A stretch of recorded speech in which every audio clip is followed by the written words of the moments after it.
Thank you again for joining me in Rebecca Klein Creative Bazaar. I wanted to remind you that if you can, please like and subscribe to my channel. Follow, share, and comment. Engage with my videos and with me, and I will engage right back with you. So that helps me grow, it helps my channel reach more people, and it helps me make sure that you always receive all of the information that I will be sharing. And believe me, it will be plenty. It will be a lot. So we're going to work on something today that takes our quilled paper framed floral pendant and uses the same glue that we're used to using with it, connecting the pendant using the glue to a canvas, and we're going to use some acrylic paint in colors that contrast with the canvas and colors that we find in our framed quilled paper floral pendant design. So let's say you made a paper quilled pendant with a black border and a turquoise, orange, and green floral motif like in our kit and in the project. So you would maybe want to take paint that was the same color as your aqua flower petals and a similar green to your stem and leaf and the similar orange to the orange flower center. And that would make a lovely painting. So we're going to use a tool, either the tip of our paintbrush, not the brush end, but the other end, if it's nice and rounded and smooth, or use a Q-tip or a toothpick, or the dotting tools that I'll be using. And again, as soon as I am able to, I will share the products that I use.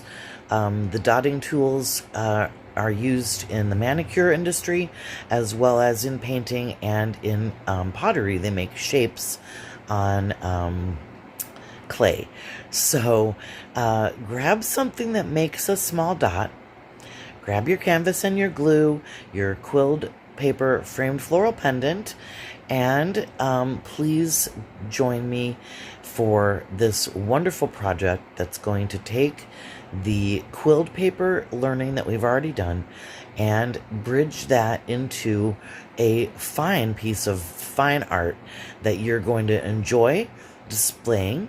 You can keep it for yourself. You can use it as an altarpiece. The type we're making today is small, and you can make a pendant in any size, or a series of pendants maybe, if you wanted to use this design for a larger project, a larger canvas. And everything will be clear if it's a little confusing right now when you see the project and as it unfolds before us right now. And again, thank you for your likes. They help me reach more people, as do your shares. Thank you for your subscription, because that helps me make sure that I get all my content to you. And if you comment, that's just icing on the cake, because that means that I can actually engage with someone who's a part of my community. So thank you again, and I hope you have a wonderful time doing this project. Hi, welcome. We have some wonderful, fun colors to play with today. In today's tutorial, we will be talking about quilled framed floral pendants, which we learned how to make similar to this flower shape here in a previous tutorial.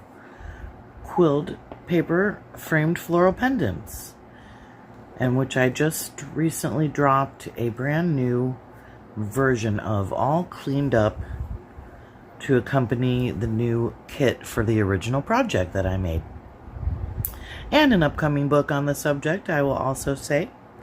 So again, our community is small, and I hope it grows. I really envision a very vibrant global community. And again, to thank all of those who watch this video. Framed quilled paper floral pendants are created by using a mandrel or other shape to take paper strips and make a frame. The mandrel I used for this round shape and in the tutorial is round, obviously. This shape was made with a teardrop shaped mandrel, and so were these. And there's square, hexagonal, triangular, and many other shapes available. So in my kit, we receive enough paper strips and a quilling tool to make several framed floral pendants of about this size. And what I've done to take our crafting or, art to wear, jewelry making, or whatever it is that we're using our framed floral pendant quilling project for, taking it into the realm of fine art. And so what I have here is a small canvas. It's a black canvas. It's already been primed. It came this way. And on the back here, obviously you can't tell, but what that shiny stuff is a magnet. And now these are not necessarily going to hold your dissertation onto the refrigerator, but I think they might hold the artwork up, and that would be a great thing to check on before you get your heart broken. But of course it can always be pinned up or put up on an easel or on a mantle or a shelf or any other kind of cool place that you have established. And what I decided to do today is I decided to put out some paint, and I put out some acrylic paint in the same colors as my framed floral pendant, just trying to get a good angle here. I want to be able to use the paint, show the paint, and also show the design that I'm making. And what we're going to do is I've taken acrylic paint, and the acrylic paint that I'm using today is from a brand called Cali Art. I'm using pink. I believe the purple color is called magenta, green and yellow. And I've got a large box of many colors of these paints for about, I don't know, $25 or $30. Once you start with a few basic colors of acrylic paint, which I would recommend, get your red, yellow, and blue. You can mix a lot of colors with the primary colors. I would also get black and white, get brown, and you can get a few other colors too, if you want, for a basic set. The basic set, besides the colors I listed, I would add orange and green and purple, the tertiary colors. I personally like a vivid magenta or hot pink. I like a very vivid cobalt blue, and pretty much all the other colors you can sort of make from there. But it's nice to get a small set or even a larger set of many colors. That way you kind of can do whatever your mind thinks of. And what I have here also are some dotting tools. So what I thought I would do is do some, not exactly mandala art, but similar to mandala art, which I'm going to use a concentric ring of different sizes, not different shapes. The dots that I make will be round. And I got these tools out because I saw that they had a graduated size. So if I wanted to make like a small, medium, and a large dot, then I'm going to attempt that too. Probably what I would recommend is anything you're going to try, take a moment and take a blank piece of paper and use that paper to practice your designs. These are tools that can be used to put dots on basically anything, and each end sometimes has a different size. These two are the two largest ones that I have right now, and this one I think is the next biggest. So it looks like these are the same. So probably what I'll do is I'll use these two to be a small and a large, and then maybe I would find a medium one so that I could have 3 different sizes, and that looks like a good small, medium, and large. And of course we saw that I have small, medium, and large in a larger size too. So let's just take a second while we're here thinking about it, and I'm just going to dip my point of this green silicone brush into the paint, and I think you can see that it's pretty well saturated at the tip, and I'm just going to dot that and see what the dot looks like. Didn't make a huge perfect dot, so I'll try to get a little more paint. Once you have it gobbed up pretty well, makes a pretty nice little dot. You can go for 2 or 3 before you really have to get more paint. And I think since this is sort of large, I would probably save this for a larger canvas. So I'll probably put these tools to the side for now, and I'm going to stick with my small, medium, and large in these nail dotting tools. Okay, my first is going to be the large dot, and I'm going to start with a concentric ring. There's a few different ways that I can do this, and the colors that I have are the colors of the design. Yellow, to me, appears to be the most central, or maybe pink, so I would decide whether I wanted to end the design with either pink or yellow. I'll do purple first because it's closest to where I'm starting. It's the outside frame. And then the next color I'll use probably will be the green. So I'm going to do dots of purple, dots of green, then a dot of pink, and a dot of yellow. And in order to do 4 that I'm now counting I have, let me go ahead and pick a super tiny dot to be my number 1 dot. So actually the 4th dot. So here is what I'll use. I'll do purple, green, pink, and yellow. Alright, I'm hoping it turns out well because I like this design.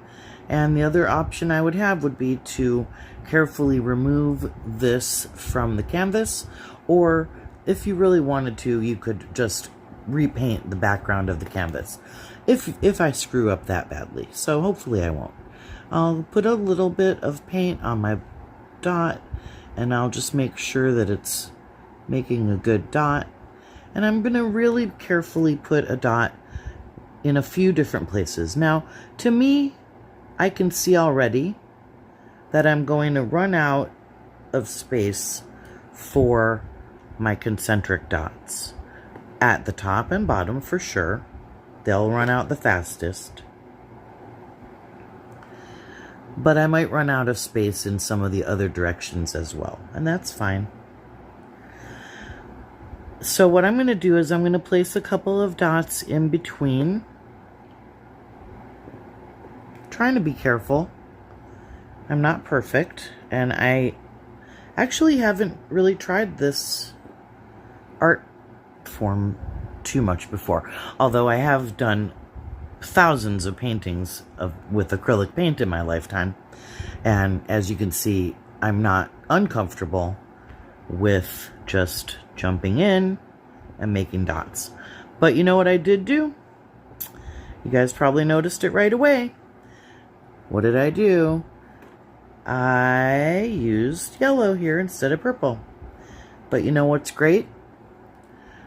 You don't really make too many mistakes in art.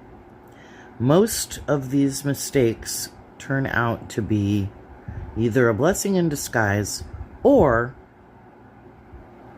at the very least, a design change made spontaneously at the last minute. And I think it looks very nice. So what I'll do, since I've done kind of the opposite of what I said, I started with the large, like I said, but I didn't start with the color that I was going to do. So now what I'll do is I'll change my design a little bit, And I still want certain colors to be near each other. And I was going to have the pink and the yellow be near each other, and the purple and the green also be near each other. So all I need to decide is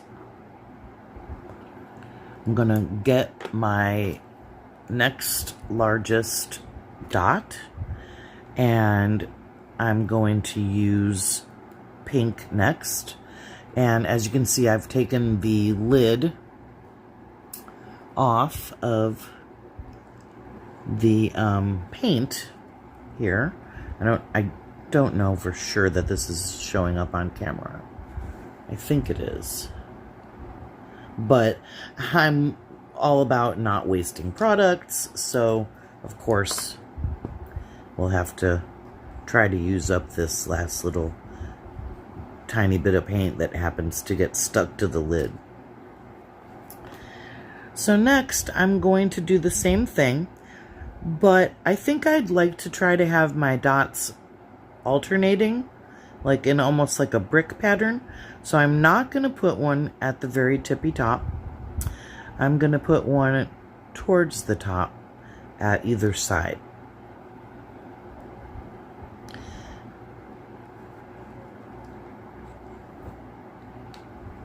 We'll see how this turns out.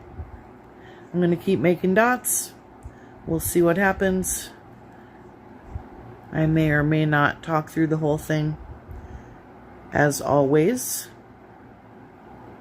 if you haven't already, please subscribe to my channel so that I can share so many things with you in the upcoming days, weeks, months, and years of me coming out of my isolation hermit era, having discovered a lot of things about myself,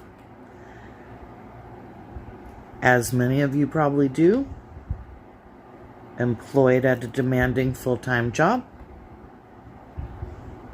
My job happens to be in the health care providing sector of the public sector of state government, and as such I also work with some other county and federal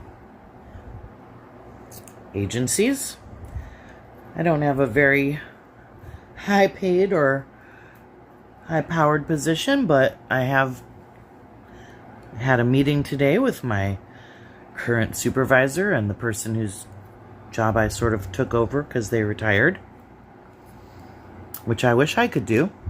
And I was told that I am doing a good job since I just started a couple weeks ago.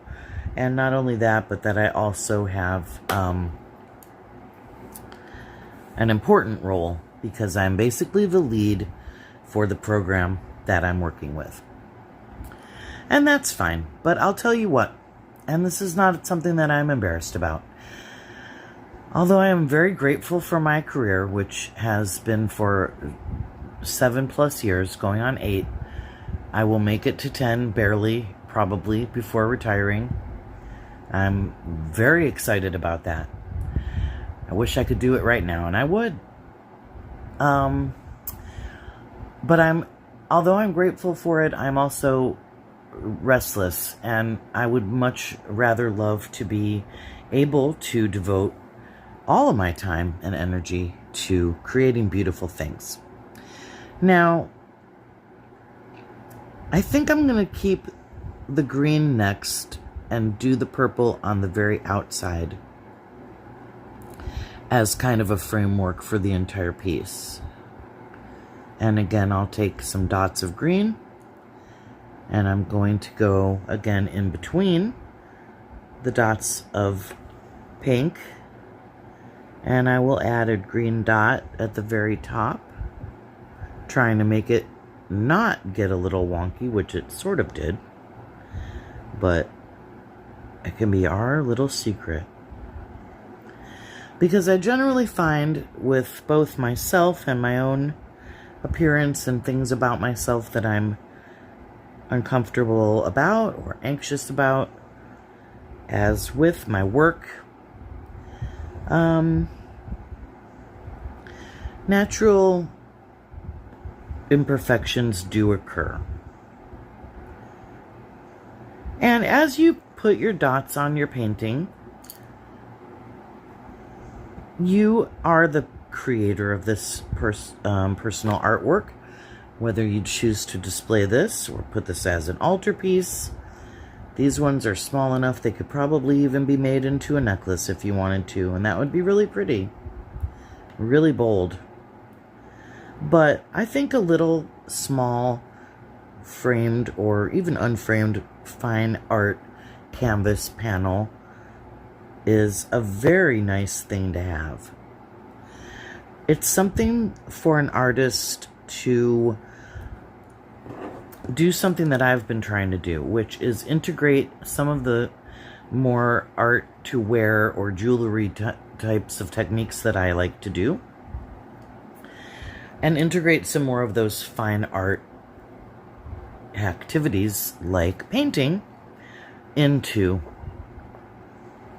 the crafting, and integrate the crafting into fine art.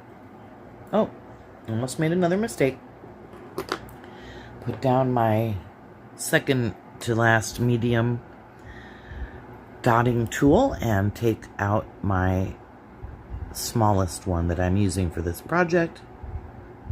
Make sure that the dots I'm making, I don't mind if they have a little tiny point sticking up out of the top, because that will generally flatten out. But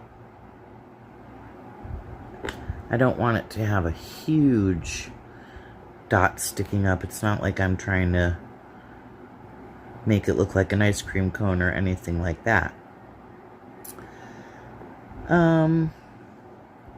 At some places, like here at the top right here, it might be a little confusing to you where to put a dot. And when in doubt, make the mark with confidence. And that would be what I would say. The confident mark, even in quote-unquote the wrong place, looks better than a smear, right? Where you rethink it at the last minute, move it out of the way, and then you touched it and it's messy. And that's another thing I wanted to say too about paint. Paint can be very messy. When I was a teenager, I was painting with my fresh new acquired skill of acrylic painting, and I had a big tube of Liquitex acrylic paint, Mars Black, of course. Came down to our living room, our shag carpeted living room, sat down on my knee to get down on the floor to do my painting project,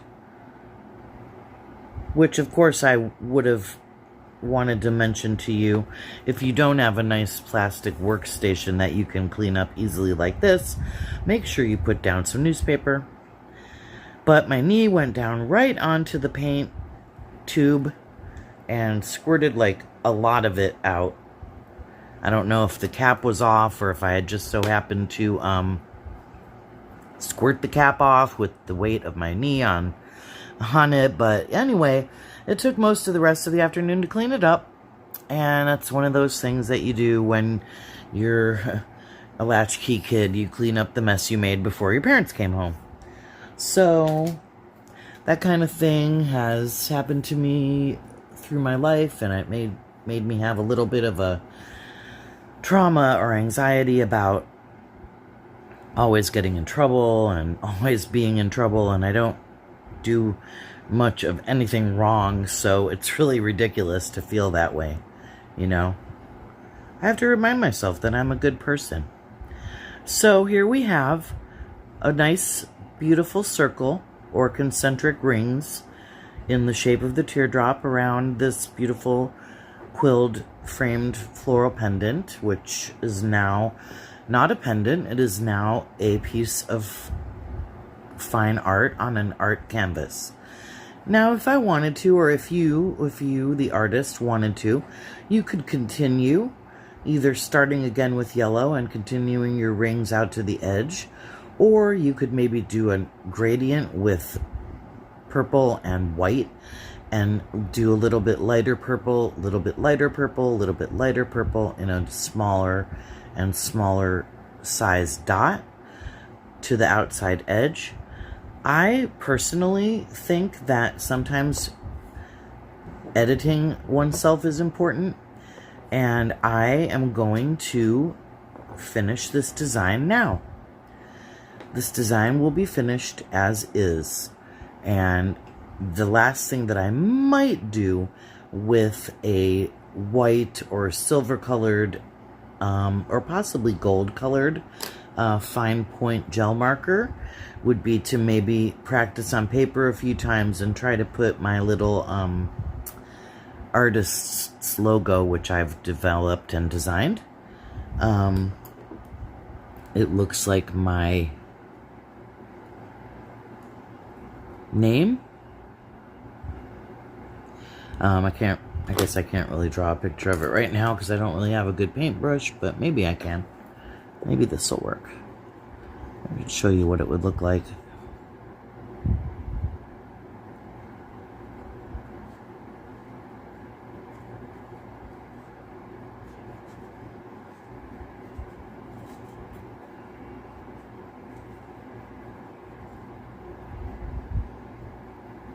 Looks a lot better in Canva or Adobe. And we have my R. Then I would have basically over top of that my E for my middle name.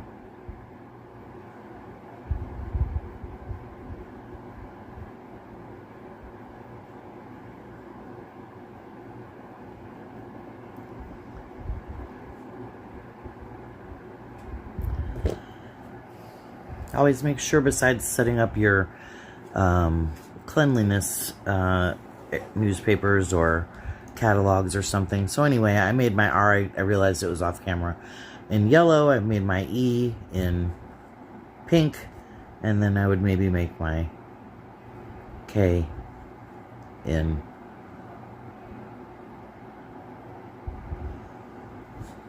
purple.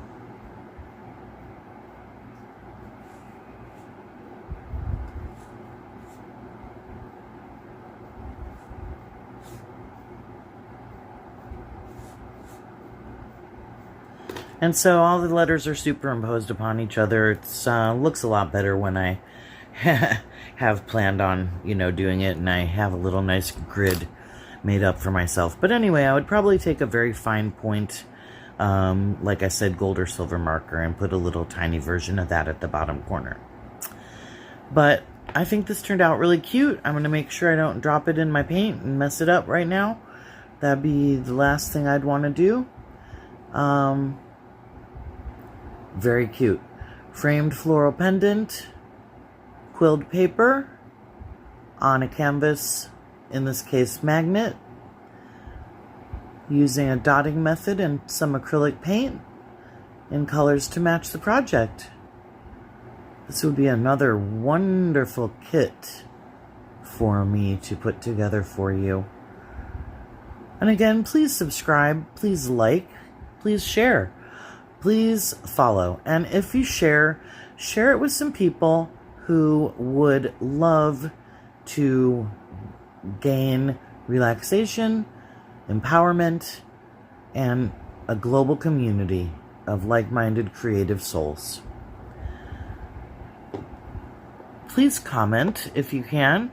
If you have finished this project or any of the projects from the tutorials, let me know how it came out. Show a picture, tag me in your socials if you share these as well. And I definitely acknowledge that the flower shape that we learned in our previous tutorial obviously differs. We have a tulip shape here in our design, and then I'm going to make some classes for that as well.